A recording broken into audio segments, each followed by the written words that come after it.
Hey y'all, welcome back. My name is Tiara and I am the owner of Black Teacup.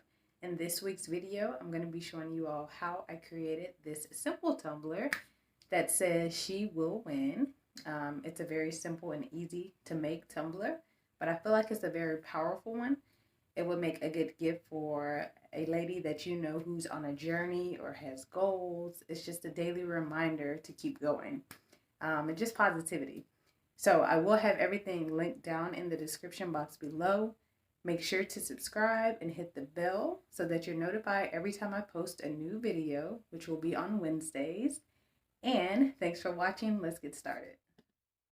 Okay, so we're starting out with a 15-ounce skinny as requested by the customer. So I was supposed to spray paint the cup light pink and white, and I used hot pink. So I'm going to go back over that hot pink with some white spray paint and then just go right back over it after it dries with a lighter pink for the bottom portion. It doesn't take very long to dry here, but here's the pink I am going to be using, which is candy pink.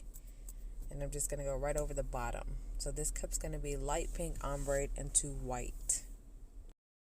And we are simply just base painting our tumbler so that when we go to glitter it, that we have good glitter coverage. It just helps make the glitter pop when you base paint the appropriate colors.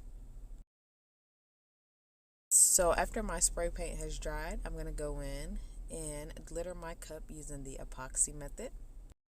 So I am using a gloved hand to apply my epoxy to my cup.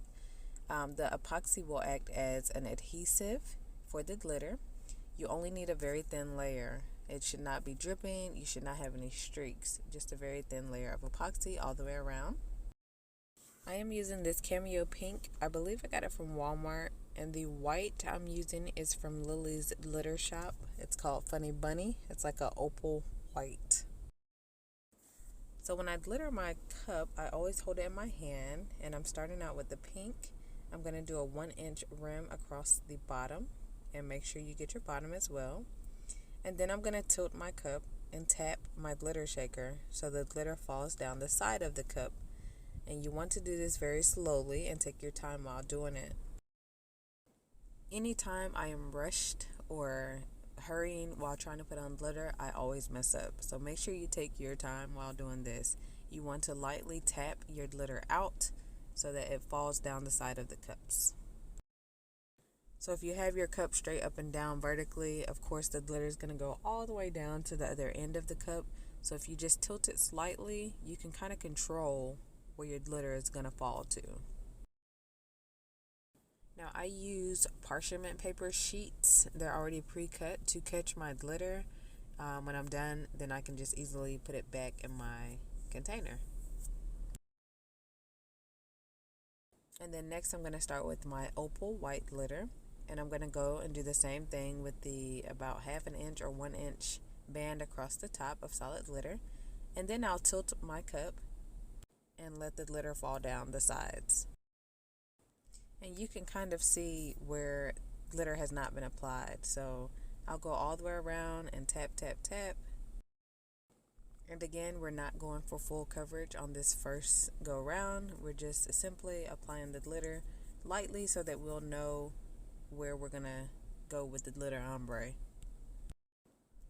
Then I'm just going to come back in with my pink. I've already tapped off the excess glitter before doing this. And I'm more liberal with the glitter the second go round. After I've laid down my base, you can go in and you can see that I am just more freely sprinkling that pink in there. After the pink, I'll go in with my white glitter one more time just to make sure I filled in any spots across the top and let it go down the side of the cup. So I'll let this dry for a couple of hours before going outside to seal it. I am using Matte Clear by Rust-Oleum. And I probably did like 1 or 2 coats, light coats. And check out the ombre. It's a really light, soft pink that goes into that white. I really love that glitter combo. So when I'm sealing, I do short, quick burst all the way around.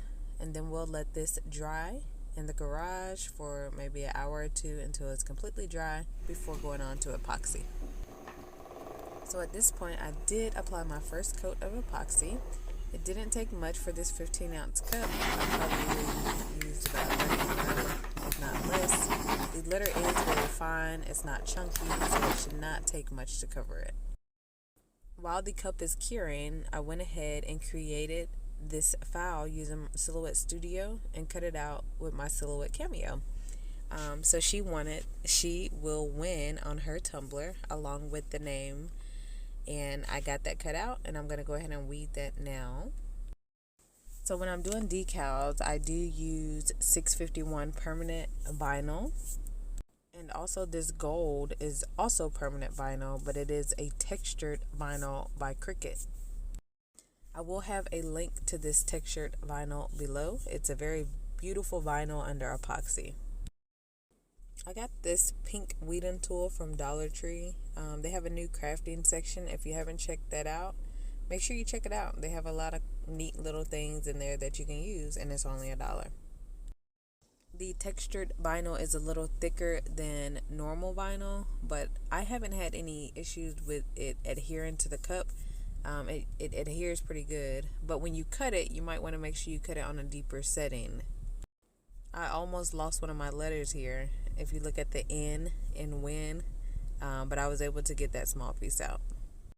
So when you're using this vinyl, you may want to do a double cut or just do a deeper cut. So I try to cut as close to my design as possible, and I keep any of my scraps because sometimes I lose like a dot or one little letter, and I just need a small piece of vinyl to recut something. So I do keep my scraps. And if you like this design, I will have it listed in my Etsy shop. All of the links are down below in the description box. So I'll go ahead and piece together my decal on my mat before I put it on my cup. So I'll put an extra sheet of the little white backing down on my mat, and then I'll piece the design together how it's supposed to go. And then I'll use one big piece of transfer tape to transfer the entire design over to the cup. And it's okay if it's easier to do it piece by piece. Just do whatever makes you comfortable. So before I place my decals, I always inspect all the way around my cup to see where I want to put it.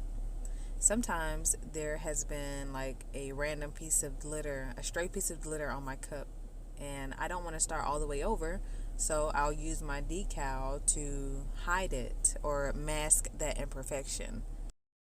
Or maybe there was one spot of your ombre that wasn't right. Like, you can use your decals to your advantage. Just try to be strategic with it.